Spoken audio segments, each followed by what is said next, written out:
Welcome back to Coffee and Tea with CarrieVee. I'm CarrieVee, your biggest fan, the person who will believe in you until you can believe in yourself. Coffee and Tea with CarrieVee is all things leadership, communication, confidence, clarity, and life.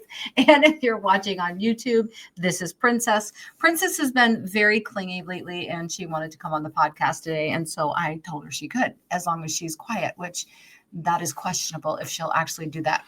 Princess is a 1-year-old. She's just one in the end of October, miniature poodle. She has a brother named Oliver, and I'm pretty sure they're probably going to make some noise during this podcast. So we'll do our best. It's also close to dinner time, so you know how they get. We're talking about overwhelm today. And the reason that we are talking about overwhelm is because this has been my life. I feel like over the past few weeks, I have felt incredibly overwhelmed, almost to the point where my heart starts racing so uncontrollably. And I couldn't figure out what was causing me to feel this overwhelm and this sense of unrest.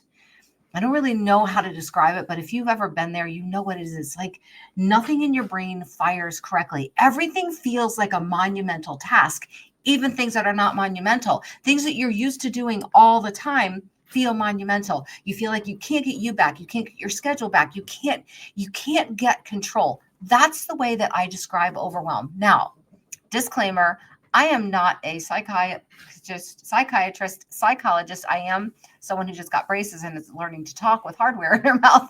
I'm not a medical professional. I have a lot of coaching training. I have a ton of certifications, but I'm not a medical professional. So I am just speaking from my opinion, my experience, and how I am dealing with things.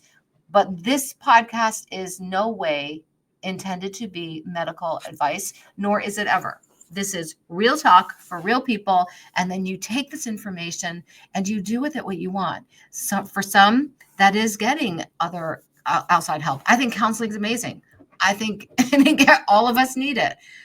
So I'm just going to kind of give you a background and what I feel about overwhelm, and then you can take it and do with it what you feel that you need to do with it. I actually had a dream the other night where I dreamed about my mom. And my mom has been gone from this plain earth for almost 4 years, 4 years in May. I can hardly believe it. And I miss her so, so much. And I had a dream about her a couple of nights ago. And in this dream, I was trying to get ready for an event. And the only person that I remember in this dream, other than my mom, is a very good friend of mine named Lily.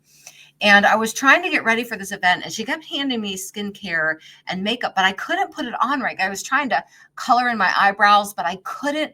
It's like I couldn't touch the eyebrow pencil to my face. It was very odd. And I was really feeling such stress. And I walked out into the main room, and there was this ornate pink fluffy couch. It was beautiful. It's hard to explain because I can see it in my mind, but I don't know that I could ever recreate it. My mom was sitting on this couch and she was glowing. She looked so beautiful. Her hair was blonde, her eyes were crisp and clear, and she was wearing 2 scarves. One had diamonds on it and one had pearls on it, and it was beautiful. And I stopped and I was like, "Oh my gosh, Mom, are you coming to the event too?" And she didn't talk to me. She just kind of smiled, and she handed out her hands. She put out 2 hands and she handed me 2 scarves, one with pearls and one with diamonds. And I took the scarves, and just then my friend Lily walked out into that room, and I turned to her and I said, "Oh my gosh, Lily, my mom is going to come to the event too." And I turned around and my mom was gone. And I was looking down at my hands and I'm looking at these scarves, and I said, "Lily, look how beautiful these scarves are. My mom brought me these scarves." And she was looking at my hands and she said, "There's nothing in your hands." But when I looked down, I could see these 2 scarves. They were absolutely beautiful. Again, I can see them in my brain, but I don't think I could recreate them. It almost felt ethereal. And I woke up and I was crying, like, "Oh, Mom, why didn't you take me with you? Why can't we be together?"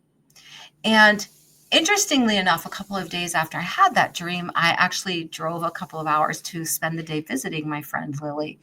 And I was telling her about the dream, and we got to talking, and what we both realized is, maybe it's not maybe my mom doesn't show up in my dreams as a message that I should rush to be with her. But maybe the message is that my time here is not done, that there's so much left for me to do. I mean, she gave me 2 scarves this time, one with pearls and one with diamonds, the most beautiful scarves I've ever seen in my life. And she left them with me. And my mom's last words to me before she died were, "You are my beautiful daughter. I'm so proud of you. Never stop doing what you do." And I feel like that dream was another reminder from my mom to never stop doing what I do. And it immediately started to relieve the stress and overwhelm. Because what I realized is that the reason that I feel so stressed and overwhelmed is because I say yes to everything. I just keep adding more and more and more things to my plate because I love to be there for people and I love to help people and I love to say yes. And one of my goals for 2025, if you go back through my podcast, is to learn to say the word no. No. The power of saying no. I don't have to take every opportunity that comes across my desk.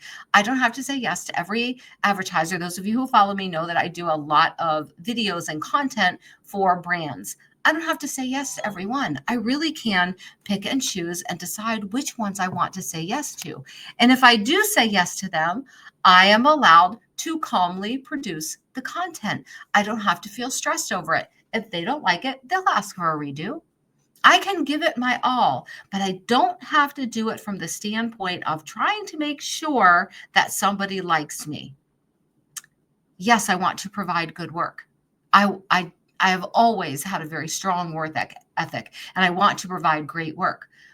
But I don't have to do the same job over and over again 50 times and create 50 videos and then go through and choose my favorite one because I am afraid they won't like me or because I am afraid I'm not good enough, which is where my stress and overwhelm comes from. This has been such an aha thing for me this week, is realizing that my stress and overwhelm is coming from a deeper place, and it's from a place of feeling like I'm not good enough.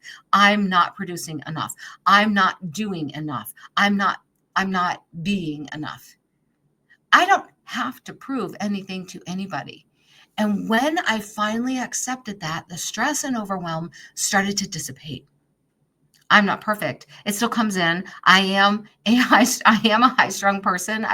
I've never been diagnosed with attention deficit disorder, but I'm pretty sure I have it because I am the person who will look for her water bottle and find it in some obscure place, or measuring spoons will be in the refrigerator. I mean, I just am on to the next task before I'm completed the task I'm in, and that creates a lot of havoc. So I'm really trying to focus on the task at hand and doing it to the best of my ability and handing it in, getting it done, doing it. I am good at what I do. I've worked at my skill, and as I have you. You've worked for what you do. You are enough. You are amazing. You are fabulous.